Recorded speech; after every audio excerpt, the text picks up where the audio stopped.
كريم كان ماشي زهقان، لقى قدامه شجرة تفاح، طلع ياخد واحدة. فجأة وقع كريم على الأرض وقعد يعيط، لكن بيبص قدامه لقى عصاية ذهبية سحرية.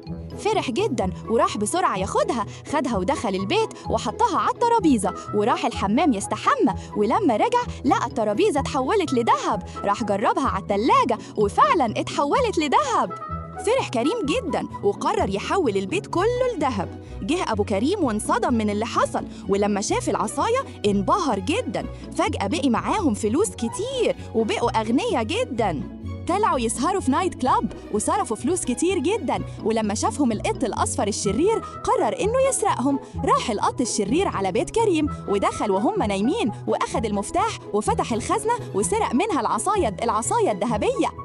فرح جدا وبيبوس العصاية، فجأة اتحول لتمثال ذهب. والغريبة إن كل ده حصل وإنت لسه ما عملتش لايك.